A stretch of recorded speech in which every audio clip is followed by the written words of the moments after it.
GDP 67달러가 2020년 3만 5천 달러가 된 배율입니다. 60년 만에 522배요. 참고로 독일은 30배입니다. 일본은 80배고요. 처음 이 숫자를 봤을 때 저는 데이터 오류라고 생각했습니다. 그래서 3번 재확인했죠. 세계은행, IMF, OECD 전부요. 오류가 아니었습니다. 그때부터 질문이 시작됐습니다. 대체 이 민족은 뭐지? 저는 독일경제연구소 소장으로 42년간 전후 경제를 연구해왔습니다. 마셜 플랜, 일본 기적, 중국 개혁 개방 모두 제 연구 영역이었죠. 하지만 한국만큼은 설명이 안 됐습니다. 제가 알던 모든 이론이 통하지 않았어요. 2025년 3월 브뤼셀 EU 본부 12개국 경제학자 127명이 제 앞에 앉아 있었습니다. 독일, 프랑스, 영국 경제를 좌지우지하는 사람들이었죠. 제 발표 제목을 보고 몇몇은 웃었습니다. 한국인 DNA 분석 결과 호모사피엔스 아님. 프랑스 경제장관이 비웃듯 물었습니다. 한스 박사 설마 진지한 겁니까? 저는 침착하게 대답했습니다. 62년 전 제 아버지 탄광에서 석탄 캐던 한국 청년들이 있었습니다. 지금 그들의 손주가 파리에서 샤넬을 사고 있습니다. 웃음이 멈췄습니다. 저는 첫 번째 그래프를 띄웠습니다. 독일, 일본, 한국. 전쟁 후 다시 일어선 세 나라의 비교였죠. 독일은 미국한테 130억 달러를 받았습니다. 그 돈으로 40년 걸려 다시 일어섰습니다. 일본은 한국 전쟁 덕을 봤어요. 미군 물자를 일본에서 조달했거든요. 그 돈으로 30년 걸려 재건했죠. 그럼 한국은요? 한국은 3번 죽었습니다. 1960년 전쟁으로 완전히 박살났어요. 1인당 GDP 67달러. 아프리카보다 가난했습니다. 1970년 여전히 최빈국이었죠. 1997년 IMF로 다시 무너졌습니다. 3번 죽었는데 지금 살아있습니다. 세계 10위 경제대국으로요. 영국 학자가 손을 들었습니다. 다시 일어서는데 얼마나 걸렸습니까? 평균 3년입니다. 회의실이 술렁거렸습니다. 1997년 12월에 IMF 구제금융 받았습니다. 2001년 8월에 다 갚았어요. 3년 7개월 만에요. 세계 최초였습니다. 독일 은행 총재가 끼어들었습니다. 어떻게 그게 가능했습니까? 저는 사진 한 장을 띄웠습니다. 서울은행 앞에 수백 명이 줄 서 있었어요. 손에는 금반지, 금목걸이를 들고요. 350만 명이 금을 냈습니다. 227톤이 모였어요. 누가 시킨 것도 아니고 법으로 강제한 것도 아니었습니다. 그냥 사람들이 스스로 움직였어요. 저는 잠시 멈추고 낡은 노트를 꺼냈습니다. 제 아버지는 1960년대 루르 탄광 감독관이었습니다. 당시 한국에서 광부 8,000명이 독일로 왔었죠. 아버지가 40년간 남긴 업무일지입니다. 화면에 낡은 노트가 나타났습니다. 누렇게 바랜 종이에 빼곡한 필기체가 적혀 있었죠. 1963년 9월 15일자 기록입니다. 오늘 한국인 광부 50명 도착. 독일어 한마디 못함. 평균 나이 23세. 체구는 작은데 눈빛이 심상치 않다. 저는 다른 페이지를 넘겼습니다. 1965년 4월 2일.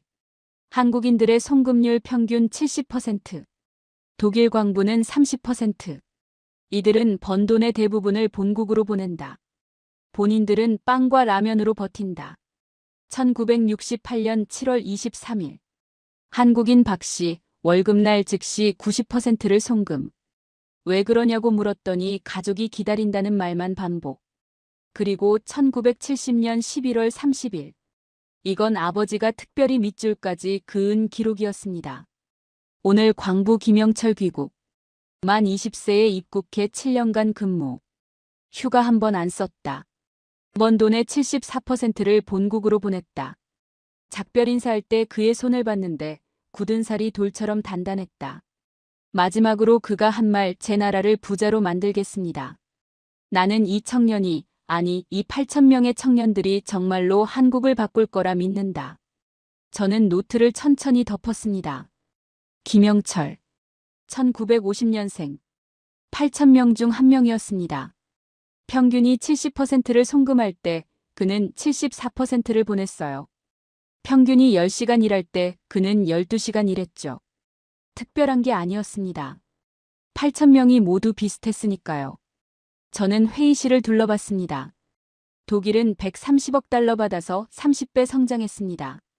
한국은 1원도 안 받고 광부 8,000명, 간호사 1만 1,000명을 보내서 522배 성장했어요. 그들이 번 돈으로 공장을 세웠고 그 공장이 한국을 바꿨습니다. 이 차이를 설명할 수 있는 경제 이론은 없습니다. 기술 이전도 아니고 자원도 아니며 무역만으로도 설명 안 됩니다. 답은 하나입니다. 이 민족의 DNA가 다릅니다. 프랑스 장관이 팔짱을 풀며 몸을 앞으로 숙였습니다. 그럼 대체 어떤 DNA를 가졌다는 겁니까? 저는 잠시 침묵했다가 대답했습니다. 지금부터 하나씩 증명하겠습니다. 첫 번째는 생존 유전자입니다. 저는 화면을 넘기며 속으로 생각했습니다. 그리고 김영철, 8,000명 중 한 명이었던 그 청년이 지금 어디 있는지도 확인하고 싶었습니다. 아버지 예언이 맞았는지 말이죠. 화면이 바뀌었습니다. DNA 테스트 1, 극한 생존 유전자. 저는 이 숫자들을 처음 봤을 때 3번이나 다시 확인했습니다. 독일 노동청 기록, 사우디 건설부 문서, 당시 현장 감독관들 증언까지 전부 교차 검증했죠. 믿기 어려웠지만 모두 사실이었습니다. 한국인은 인간의 생존 한계를 넘어선 환경에서 살아남았습니다. 첫 번째 비교 자료를 띄웠습니다. 1963년부터 1977년까지 독일 루르 지방 탄광 기록이었습니다. 독일 광부는 지하 800m에서 일했습니다. 하루 8시간, 주 5일이었어요.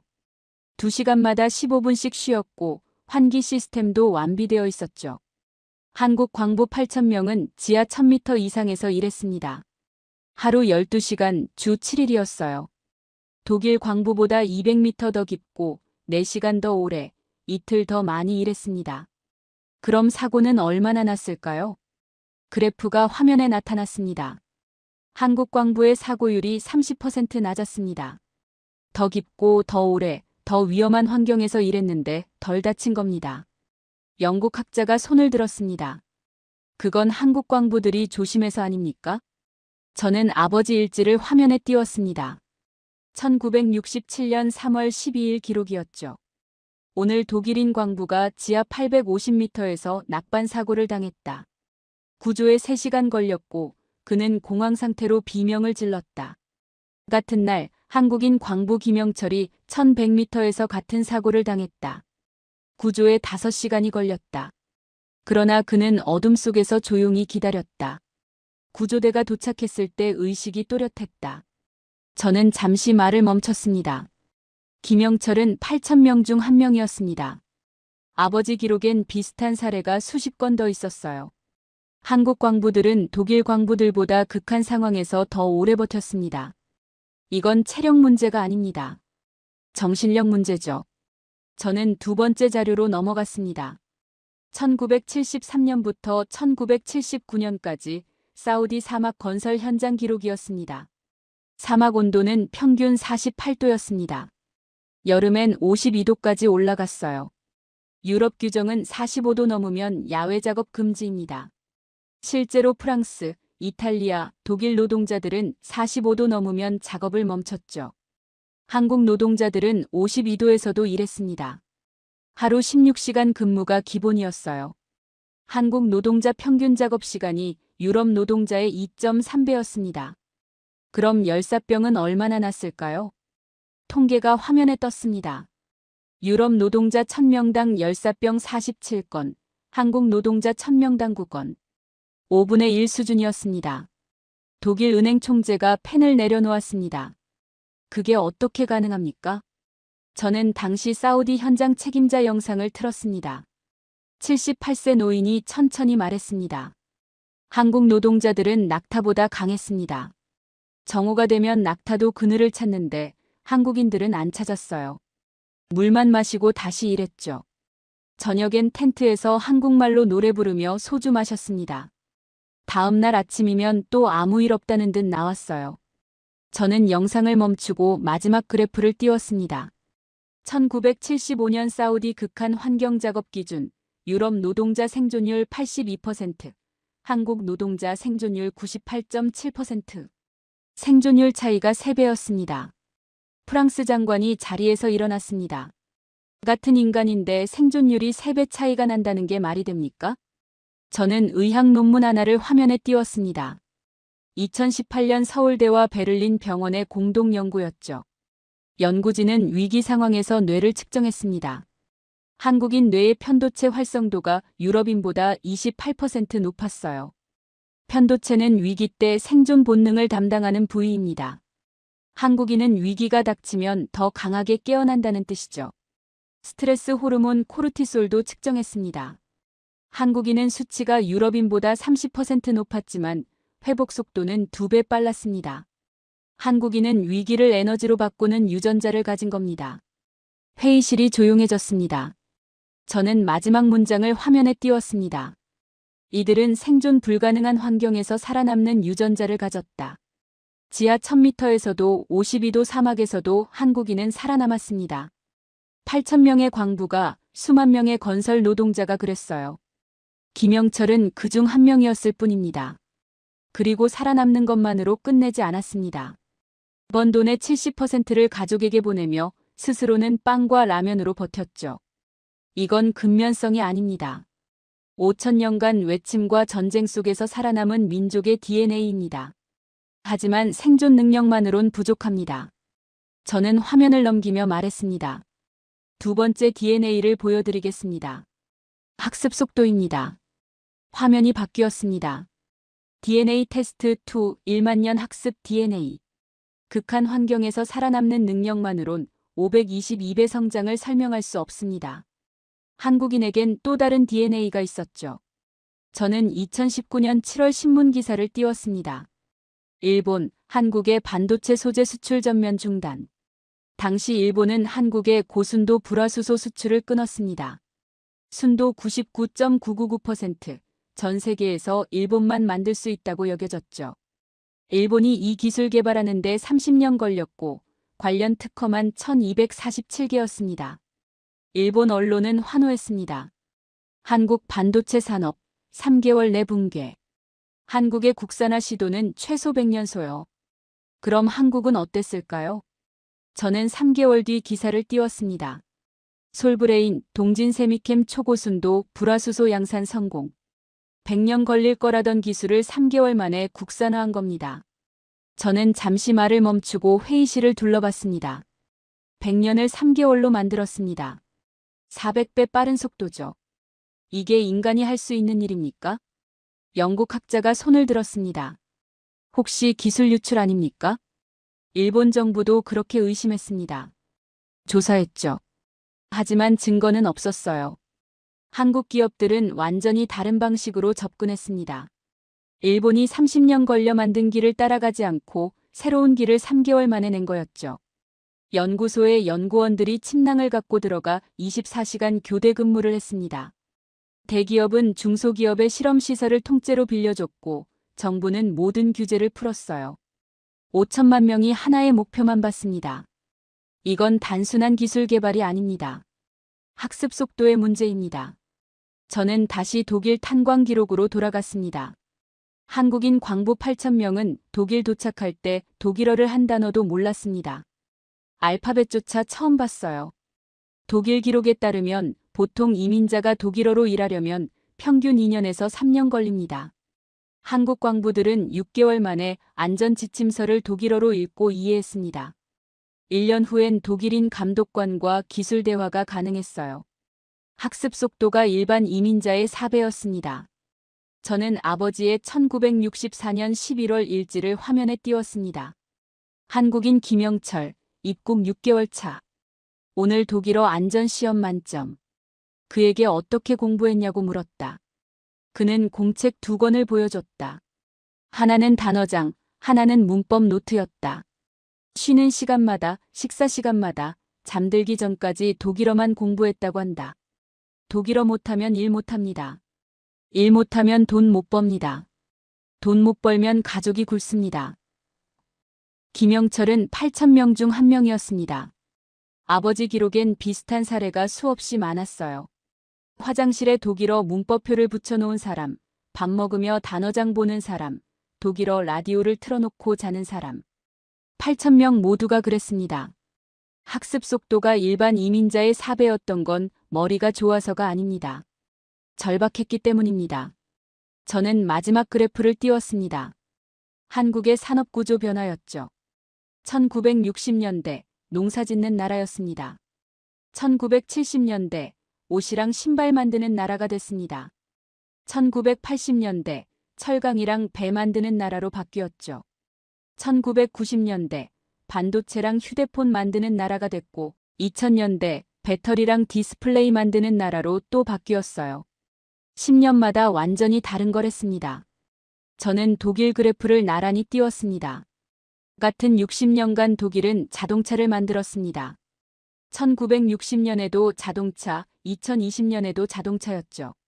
한국은 10년마다 탈바꿈했습니다. 이건 학습이 아닙니다.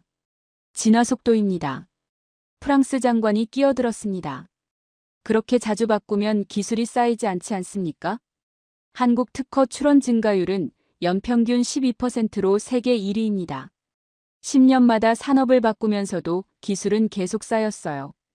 왜냐하면 이전에 배운 걸 다음에 응용하기 때문입니다. 옷 공장에서 배운 정밀 기술이 반도체로 넘어갔고 배 만들며 키운 대형 조립 능력이 디스플레이 생산에 쓰였습니다. 저는 화면을 끄고 회의실을 천천히 둘러봤습니다. 이 민족은 1만 년간 살아남기 위해 끊임없이 배워왔습니다. 배우지 않으면 죽는다는 걸 온몸으로 새긴 겁니다. 그래서 100년 걸릴 기술을 3개월에 익히고 10년마다 완전히 다른 산업을 마스터합니다. 회의실 뒤편에서 누군가 중얼거렸습니다. 그럼 우리가 이길 수 있습니까? 저는 침착하게 대답했습니다. 이미 지고 있습니다. 반도체 63%, 디스플레이 81%, 배터리 47%. 그리고 이건 시작일 뿐입니다. 하지만 저는 속으로 생각했습니다. 김영철은 지금 어디 있을까?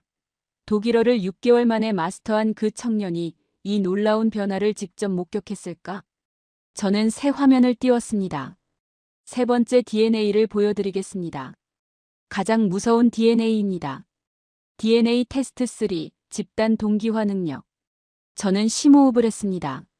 지금부터 보여드릴 DNA가 가장 무섭기 때문입니다. 화면에 2019년 7월 서울 거리 사진이 떴습니다. 명동 한복판 유니클로 매장 앞이었죠. 평일 오후인데도 매장은 텅 비어 있었고 지나가는 사람들은 고개조차 돌리지 않았습니다. 일본이 반도체 소재 수출을 끊은 지 사흘째 되는 날이었습니다. 한국 정부는 아무 말도 하지 않았어요. 불매운동을 하라고 지시하지도 법으로 강제하지도 않았습니다. 3일 만에 일본 맥주 매출이 99% 사라졌습니다.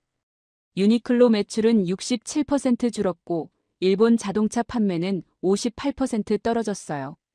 하루 만에 전국으로 퍼졌습니다. 더 놀라운 건 그 다음이었습니다. 6개월간 폭력 사건은 단 한 건도 없었어요.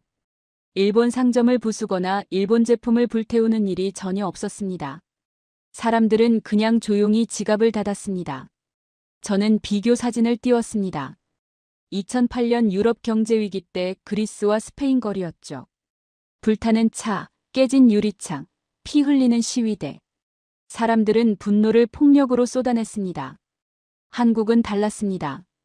분노를 침묵으로 바꿨고 그 침묵은 일본 기업들에게 폭발보다 더 치명적이었습니다. 이건 조직된 행동이 아닙니다.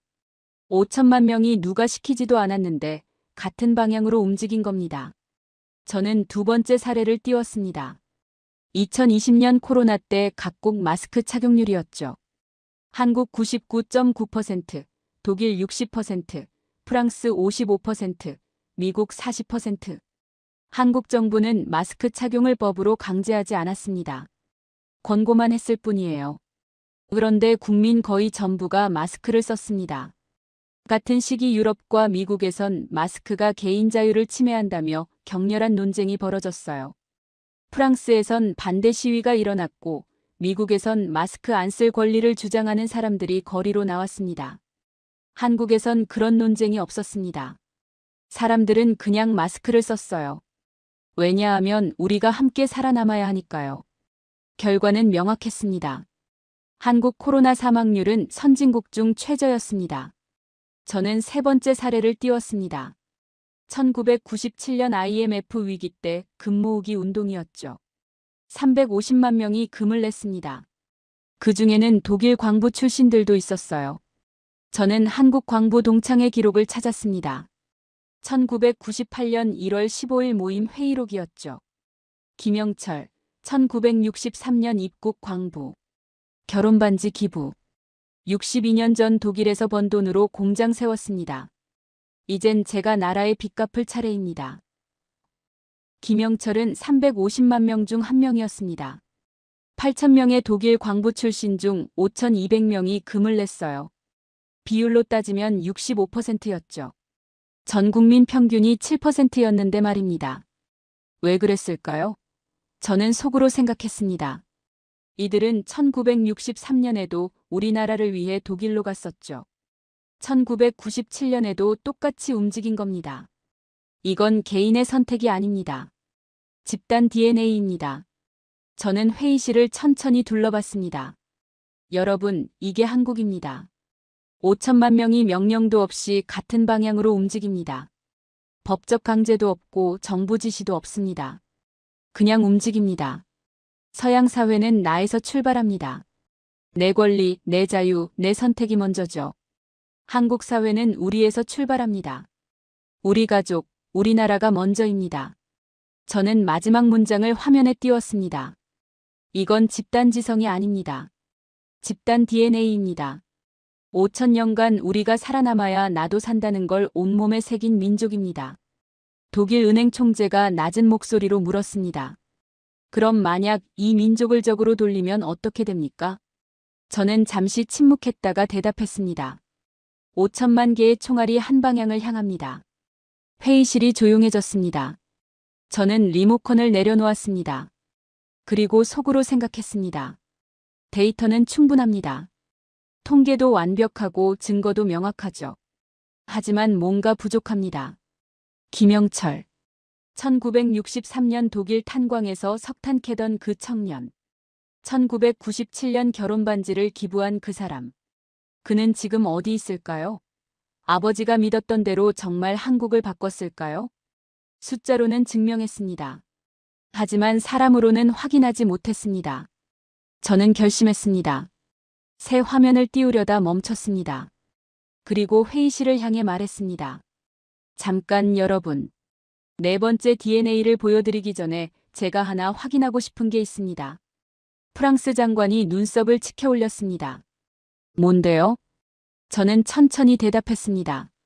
김영철을 찾고 싶습니다. 62년 전 제 아버지 탄광에서 일했던 그 청년 말입니다. 숫자만으론 부족합니다. 직접 확인해야 합니다. 2025년 4월 인천공항. 저는 비행기에서 내렸습니다. 손에는 낡은 사진 한 장과 아버지 일지 복사본이 들려 있었죠. 1963년 루르 탄광 입구에서 찍은 사진. 20살 김영철의 얼굴이 선명했습니다. 이후 회의실을 나온 지 일주일이 지났습니다. 독일 은행 총재는 반대했어요. 한스 박사 회의 중인데 갑자기 한국행이라니요? 프랑스 장관도 의아해했죠. 데이터면 충분하지 않습니까? 저는 대답했습니다. 데이터는 숫자를 증명합니다. 하지만 저는 사람을 확인하고 싶습니다. 그리고 여기 왔습니다. 첫날, 저는 독일 이민청 기록을 다시 뒤졌습니다. 1963년 파견 광부 8,000명 명단. 그중 김영철은 3명이었어요. 같은 이름이 3명이나 있었습니다. 하나씩 추적했습니다. 첫 번째 김영철은 1985년 사망. 두 번째 김영철은 미국 이민. 세 번째 김영철, 1950년 부산 출생, 1970년 귀국, 현재 생존. 바로 이 사람이었습니다. 둘째 날, 저는 한국 외교부 기록보관소를 찾았습니다. 1970년 귀국자 명단에서 김영철을 찾았어요. 귀국 후 주소 부산 동구. 하지만 55년 전 주소였습니다. 지금도 거기 있을 리 없었죠. 셋째 날, 저는 독일 광부 동창회를 수소문했습니다. 서울 종로에 작은 사무실이 있었어요. 문을 열고 들어가니 70대 노인 2명이 차를 마시고 있었습니다. 저는 독일어로 말했습니다. 안녕하십니까? 저는 게르하르트 슈미트 감독관의 아들입니다. 두 노인의 눈이 커졌습니다. 슈미트 감독관님의 네. 아버지가 돌아가시기 전에 부탁하셨습니다. 김영철이라는 분을 꼭 찾아뵙고 감사 인사를 전하라고요. 거짓말이었습니다. 하지만 필요한 거짓말이었죠. 한 노인이 전화기를 들었습니다. 10분 후 그가 종이에 주소를 적어줬습니다. 부산 해운대구 우동. 김영철 형님 거기 삽니다. 작은 카페 운영하세요. 손이 떨렸습니다. 넷째 날 저는 부산행 KTX에 몸을 실었습니다. 2시간 30분. 서울에서 부산까지 기차로 2시간 30분밖에 안 걸린다는 게 놀라웠어요. 독일 같으면 6시간은 걸릴 거리였죠. 창밖으로 한국이 지나갔습니다. 아파트, 공장, 고속도로. 1960년 사진에서 본 폐허는 어디에도 없었습니다. 522배 성장이 숫자가 아니라 풍경으로 보였습니다. 부산역에 내렸습니다. 택시를 탔죠. 기사에게 해운대 우동 주소를 보여줬습니다. 기사가 물었습니다. 관광 오셨어요? 아닙니다. 62년 전 친구를 만나러 왔습니다. 기사가 백미러로 저를 봤습니다. 62년 전이면 독일 광부. 어떻게 하십니까? 아버지가 광부셨거든요. 독일 갔다 오셨어요. 덕분에 저 대학 갔습니다. 저는 아무 말도 할 수 없었습니다. 8,000명이 한국을 바꿨다는 게 통계가 아니라 현실이었습니다. 해운대에 도착했습니다. 바다가 보이는 작은 거리였어요. 카페가 보였습니다. 간판에 추억다방이라고 적혀 있었죠. 저는 차에서 내리지 못하고 한참을 망설였습니다. 유리창 너머로 안이 보였어요. 테이블 몇 개, 커피 머신, 그리고 카운터 뒤에 서 있는 흰머리 노인. 김영철이었습니다. 62년이 지났지만 알아볼 수 있었습니다. 사진 속 청년의 눈빛이 그대로였거든요. 저는 심호흡을 하고 카페 문을 밀었습니다. 딸랑, 문 위에 달린 종이 울렸습니다. 노인이 고개를 들었습니다. 어서 오세요. 저는 독일어로 말했습니다. 안녕하십니까, 김영철 씨. 노인의 손이 멈췄습니다. 잠시 침묵이 흘렀죠. 그리고 그가 천천히 독일어로 대답했습니다. 독일에서 오셨습니까? 네. 저는 한스 슈미트입니다. 게르하르트 슈미트 감독관의 아들입니다. 김영철은 커피잔을 내려놓았습니다. 손이 미세하게 떨리고 있었어요. 감독관님. 슈미트 감독관님 아드님이라고요? 네. 저는 가방에서 낡은 사진을 꺼냈습니다. 아버지가 찍으신 사진입니다.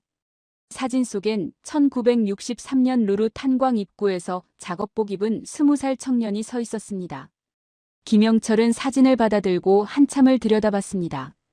그의 눈가가 붉어졌습니다. 62년 전이군요. 제가 20살 때였습니다. 저는 조심스럽게 물었습니다.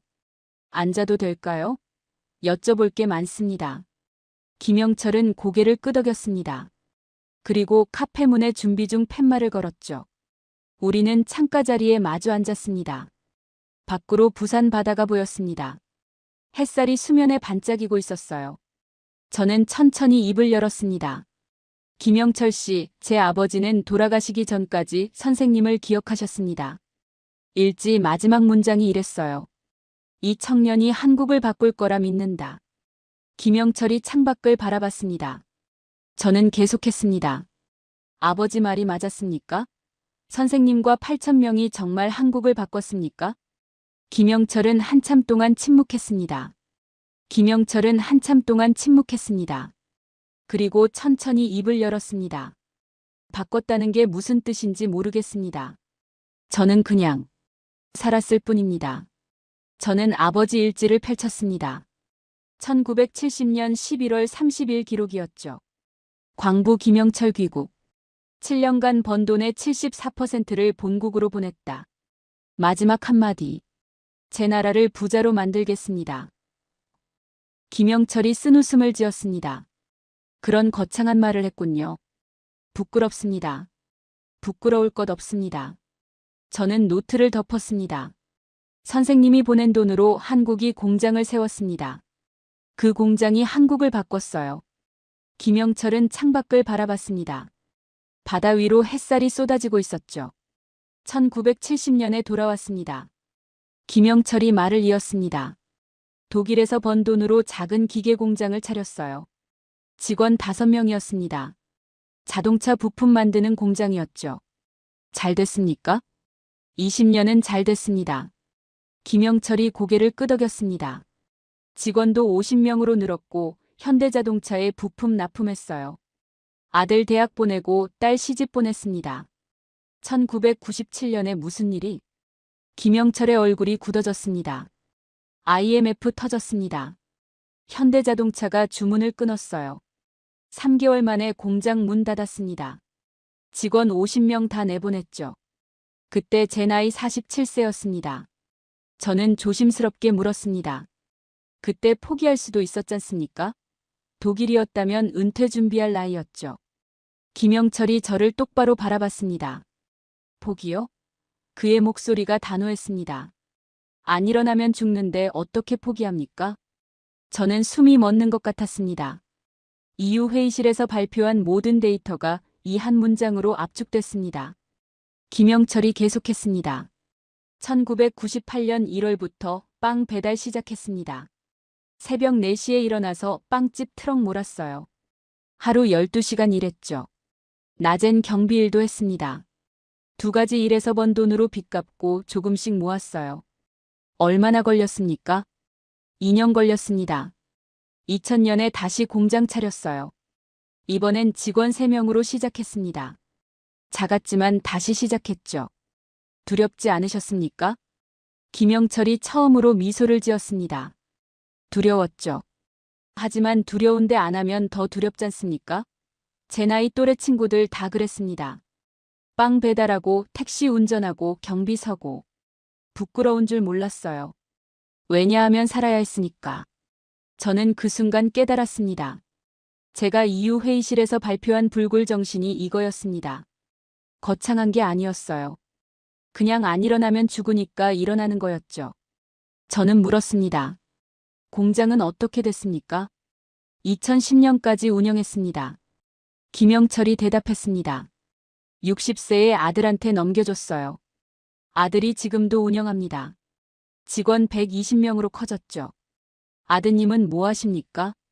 삼성전자 다닙니다. 김영철의 목소리에 자부심이 묻어났습니다. 반도체 엔지니어예요. 제가 기계 공장하면서 기술 이야기 많이 해줬거든요. 그게 도움됐나 봅니다. 손주는요? 손녀 하나 있습니다. 김영철이 휴대폰을 꺼냈습니다. 23인데 K-팝 가수합니다. 아이돌이라고 하더군요. 화면엔 무대에서 춤추는 젊은 여성이 보였습니다. 화려한 조명 아래 수천 명 앞에서 노래하고 있었죠. 다음 달에 파리 공연 간답니다. 김영철이 손녀 사진을 쓰다듬었습니다. 베르시 아레나라고 하던데요. 저는 말문이 막혔습니다. 1963년 이 사람은 제 아버지 탄광 지하 1000m에서 석탄을 캤습니다. 하루 12시간, 주 7일, 번 돈의 74%를 한국으로 보내며 빵과 라면으로 버텼죠. 1997년 47세에 공장이 무너졌습니다. 하지만 포기하지 않고 빵 배달을 시작했어요.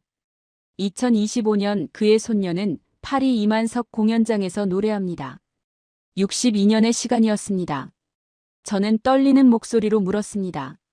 선생님, 1963년에 독일 가실 때 꿈꾸셨던 한국이 이런 모습이었습니까?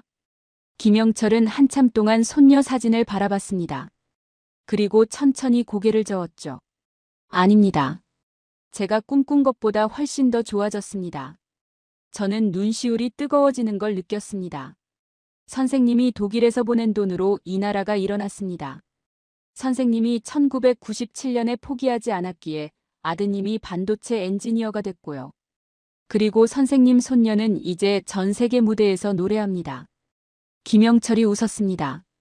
그렇게 거창한 건 아닙니다. 저는 그냥 살았을 뿐이에요.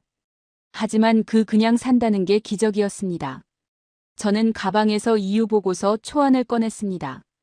선생님, 제가 이유에서 발표한 내용입니다. 한국 DNA에 대한 거예요. 읽어보시겠습니까?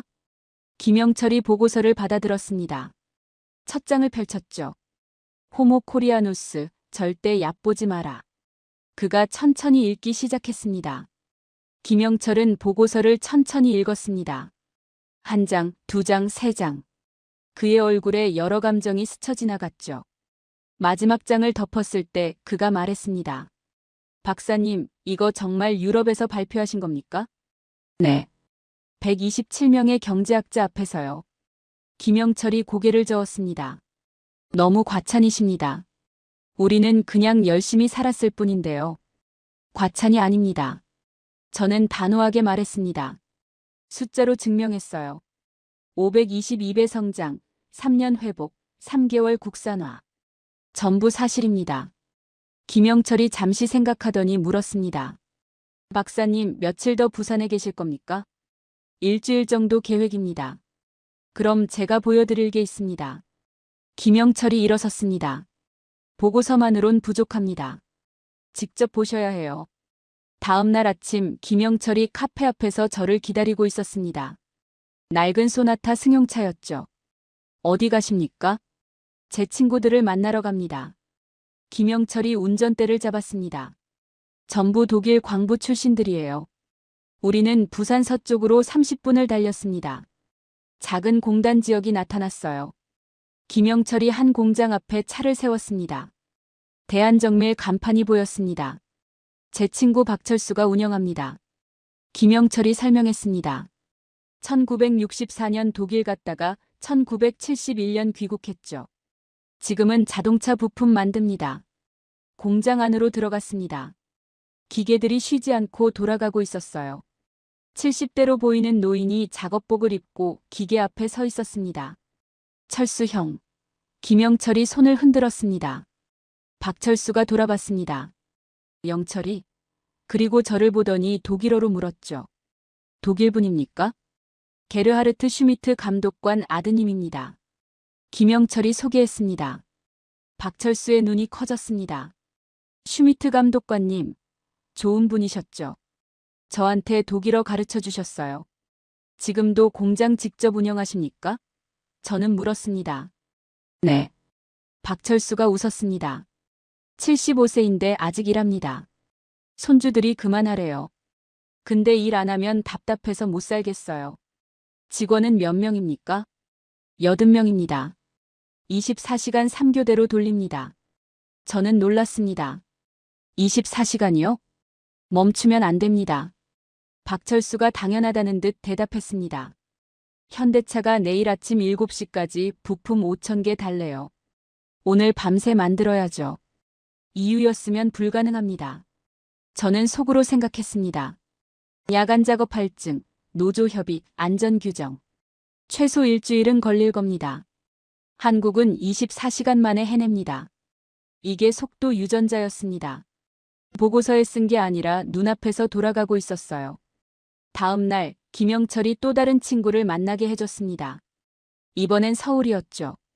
KTX로 2시간 30분. 서울역에서 내렸습니다. 지하철을 탔어요. 출퇴근 시간이었습니다. 수백 명이 지하철에 타고 내렸지만 질서정연했어요. 밀지도 않고 소리 지르지도 않았습니다. 모두가 마스크를 쓰고 있었죠. 코로나는 끝났는데도 말입니다. 왜 아직도 마스크를 씁니까? 저는 김영철에게 물었습니다. 습관입니다. 김영철이 대답했습니다. 그리고 옆 사람을 배려하는 거죠. 감기 걸렸을 때 남한테 옮기지 않으려고요. 유럽에선 상상도 못할 일입니다. 개인 자유를 침해한다고 난리가 났을 겁니다. 하지만 한국에선 당연한 일이었습니다. 이게 집단 동기화였습니다. 5천만 명이 명령 없이 같은 방향으로 움직이는 DNA. 우리는 강남구 삼성동에 도착했습니다. 김영철 친구 이광수가 사는 아파트였죠. 이광수, 1965년 독일 파견 광부, 1972년 귀국. 지금은 은퇴했지만 아들이 삼성전자 상무라고 했습니다. 아파트는 30평대였습니다. 크지 않았어요. 하지만 깨끗하고 정돈되어 있었죠. 이광수가 차를 내왔습니다. 슈미트 감독관님 아드님이라니 반갑습니다. 저는 조심스럽게 물었습니다. 1997년 IMF 때 어떠셨습니까? 이광수의 얼굴이 어두워졌습니다. 직장 잘렸습니다. 52세였어요. 20년 다니던 회사에서 하루아침에 나왔죠. 그때 뭐 하셨습니까? 택시 운전했습니다. 이광수가 담담하게 말했습니다. 아들이 고3이었거든요. 대학 보내야 했어요. 3년 동안 택시 몰았습니다. 하루 16시간씩요. 두렵지 않으셨습니까? 이광수가 김영철을 보며 웃었습니다. 영철이 형이 뭐라고 했죠? 김영철이 대답했습니다. 안 일어나면 죽으니까. 맞습니다. 이광수가 고개를 끄덕였습니다. 제 나이 또래 친구들 다 그랬어요. 부끄러운 줄 몰랐습니다. 살아야 했으니까요. 저는 그제야 깨달았습니다. 이게 불굴 정신이었습니다. 1997년에 무너졌지만 3년 만에 일어선 게 우연이 아니었어요. 350만 명이 금을 낸 게 감동적인 이야기가 아니었습니다. 이들은 DNA에 포기라는 단어가 없었습니다. 일주일간 저는 김영철과 함께 부산과 서울을 오갔습니다. 독일 광부 출신 12명을 만났어요. 12명 모두 비슷했습니다. 1960년대 독일 탄광에서 석탄 캤고 1970년대 귀국해서 공장 차렸으며 1997년 무너졌지만 다시 일어섰죠. 그들의 자녀는 삼성, LG, 현대에서 일했습니다. 손주는 K-팝 가수, 유튜버, 프로게이머가 됐어요. 8,000명이 한국을 바꿨다는 게 숫자가 아니었습니다. 살아있는 현실이었죠. 마지막 날 밤, 저는 김영철과 해운대 해변을 걸었습니다. 파도 소리가 들렸어요. 박사님, 보고서 마저 쓰실 겁니까? 김영철이 물었습니다. 네. 저는 고개를 끄덕였습니다. 이유로 돌아가서 마저 발표하겠습니다. 뭐라고 쓰실 겁니까? 저는 바다를 바라보며 대답했습니다. 숫자 뒤엔 사람이 있었다. 8,000명의 광부가 한국을 바꿨고 그들의 DNA가 5천만 명에게 흐른다. 이들은 3번 무너졌지만 4번 일어났다. 왜냐하면 그들의 DNA엔 포기라는 단어가 없기 때문이다. 김영철이 웃었습니다. 그렇게 거창한 건 아닌데요. 거창한 게 맞습니다. 저는 단호하게 말했습니다. 선생님과 8,000명이 만든 기적입니다. 김영철이 손을 내밀었습니다. 감독관님 아드님, 아버님께 감사하다고 전해주세요. 저는 그의 손을 잡았습니다. 62년 전 제 아버지가 잡았던 그 손. 돌처럼 단단했던 손은 이제 나이 들어 주름졌지만 여전히 따뜻했습니다. 다음 날, 저는 인천공항으로 향했습니다. 손에는 김영철이 준 선물이 들려 있었습니다. 손녀의 K-팝 앨범과 파리 공연 티켓이었죠.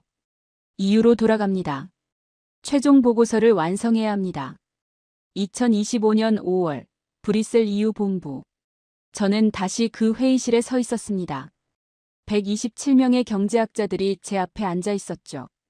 3주 만이었습니다. 독일 은행 총재가 먼저 입을 열었습니다. 한스 박사, 한국은 어땠습니까? 저는 리모컨을 들었습니다. 화면에 사진 한 장이 떴습니다. 부산 해운대 카페 앞에서 찍은 사진. 흰머리 노인과 제가 나란히 서 있었어요. 김영철입니다. 저는 침착하게 말했습니다. 1950년생, 1963년 독일 파견 광부, 제 아버지 탄광에서 7년간 일했습니다. 번 돈의 74%를 본국으로 보냈죠. 프랑스 장관이 몸을 앞으로 숙였습니다. 저는 계속했습니다.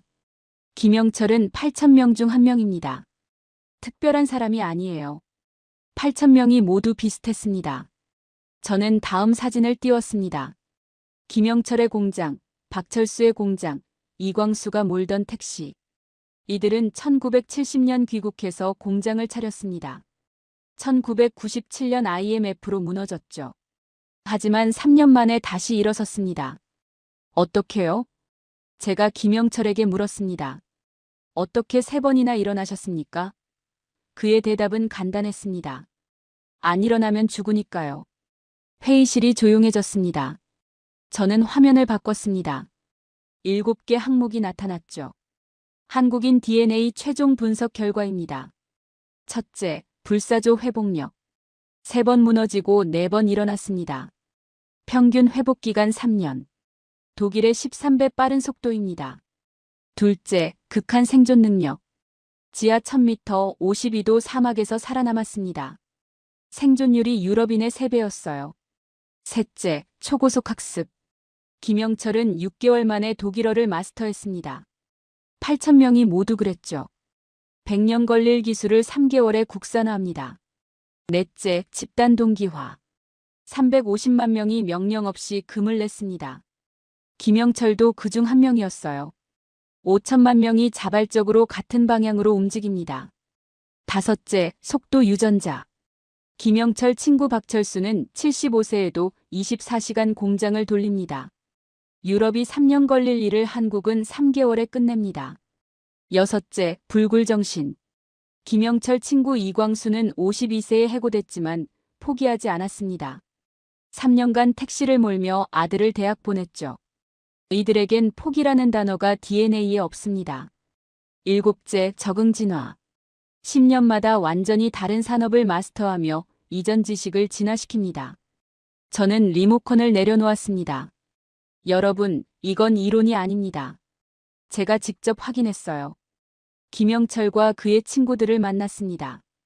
8,000명 중 12명을 일주일간 인터뷰했죠. 이들의 자녀는 삼성, LG, 현대에서 일합니다. 손주는 K-팝 가수가 되어 전 세계 무대에 섭니다. 김영철 손녀는 다음 달 파리베르시 아레나에서 2만 명 앞에서 노래합니다. 저는 마지막 사진을 띄웠습니다. 김영철 손녀가 무대에서 춤추는 모습이었죠. 1963년 김영철은 제 아버지 탄광 지하 1000m에서 석탄을 캤습니다. 2025년 그의 손녀는 파리 무대에서 노래합니다. 62년의 시간입니다. 이게 한국입니다. 8,000명의 광부가 시작했고 5천만 명이 이어갔으며 다음 세대가 완성하고 있습니다. 영국 학자가 손을 들었습니다. 그럼 박사님 결론은 무엇입니까? 저는 최종 슬라이드를 띄웠습니다. 호모 코리아누스, 절대 얕보지 마라. 이 민족과 경쟁에서 이길 수 없습니다. 저는 단호하게 말했습니다. 이미 지고 있어요. 반도체 63%, 배터리 47%, 조선 42%, 디스플레이 81%. 그럼 어떻게 해야 합니까? 프랑스 장관이 물었습니다. 파트너가 되어야 합니다. 경쟁이 아니라 협력입니다. 한국 EU 전략적 파트너십 강화, 공동 연구개발, 공급망 협력. 이길 수 없으면 친구가 되어야 합니다. 독일 은행 총재가 천천히 고개를 끄덕였습니다. 동의합니다. 프랑스 장관도 펜을 내려놓았습니다. 한스 박사 제안을 받아들이겠습니다. 회의가 끝났습니다. EU는 공식 결정했습니다. 한국과 전략적 파트너십 강화. 저는 보고서를 가방에 넣으며 생각했습니다. 이제 한 가지만 남았습니다. 2025년 6월 파리베르시 아레나. 저는 김영철 옆에 앉아 있었습니다. 2만 석이 가득 찼어요. 90%가 프랑스 젊은이들이었습니다. 무대에 조명이 켜졌습니다. 음악이 시작됐죠. 김영철 손녀가 등장했습니다. 2만 명이 일어나 소리쳤습니다. 한국어로 떼창이 시작됐어요. 김영철이 눈시울을 붉혔습니다. 저도 마찬가지였죠. 62년 전 20세 청년이 독일 탄광 지하 1000m에서 석탄을 캤습니다. 오늘 그의 손녀가 파리 한복판에서 2만 명 앞에서 노래합니다. 저는 김영철을 보았습니다. 그도 저를 보았죠. 우리는 아무 말 없이 고개를 끄덕였습니다. 공연이 끝난 후 우리는 생강을 걸었습니다. 에펠탑 불빛이 강물에 반짝였어요. 박사님, 김영철이 말했습니다. 감독관님이 맞았습니다. 8,000명이 한국을 바꿨어요. 아닙니다. 저는 고개를 저었습니다. 8,000명이 시작했지만 5천만 명이 함께 만든 겁니다. 김영철이 웃었습니다. 그래도 우린 그냥 살았을 뿐인데요. 그게 기적입니다. 저는 대답했습니다. 그냥 산다는 게 한국 DNA입니다. 우리는 에펠탑 아래서 멈춰 섰습니다.